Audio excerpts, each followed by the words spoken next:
Ninakusalimu kwa kupitia jina la Yesu. Ni kitabu cha Matendo ya Mitume ile sura ya 3 mstari wa 1. Biblia inasema ya kwamba palikuwa kuna mlemavu ambaye tangu kuzaliwa alikuwa hawezi kutembea. Watu walikuwa wakimsaidia kumbeba na kumpeleka katika mlango wa hekalu akiombaomba watu waweze kumsaidia. Sasa siku ambayo alikuwa amewekwa mlangoni, Petro na Yohana wanaelekea hekaluni, wanakwenda kufanya ibada. Yule ombaomba aliwaona akitarajia kupata kitu kutoka kwao. Wakati wamefika katika eneo ambalo yeye yupo, Biblia inasema ya kwamba alipoomba, Petro na Yohana wakamwambia, Bwana, sisi hatuna kitu, hatuna fedha, tulicho nacho ndicho tukupacho. Wakasema, kwa jina la Yesu simama uende. Nini tu ambacho natafakari hapa, kama Petro na Yohana wangekuwa na fedha muda ule, maana yake wangeweza kumsaidia yule mhitaji. Na yule kiwete sidhani kama angepona shida ambayo alikuwa nayo, maana yake angeendelea kubaki na tatizo lile lile maisha yake yote. Ila Petro na Yohana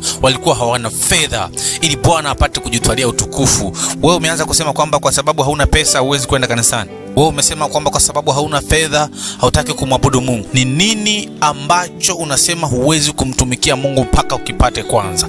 Hawa watu walikuwa hawana fedha, lakini walichokuwa nacho walikuwa na jina la Yesu Kristo. Pamoja na kwamba walikuwa hawana fedha, lakini walikuwa na jina la Yesu Kristo. Wakampa kile ambacho yeye mwenyewe hakutegemea kama angekipata. Mahali ambapo alikuwa anaishia nje, akaingia ndani, akaingia kimsifu Mungu, akimtukuza Mungu. Nini ambacho kimepelekea hayo yote?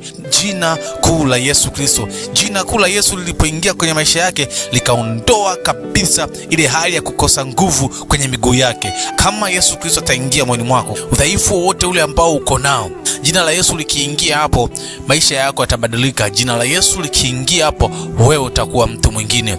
Mungu wa mbinguni akubariki sana.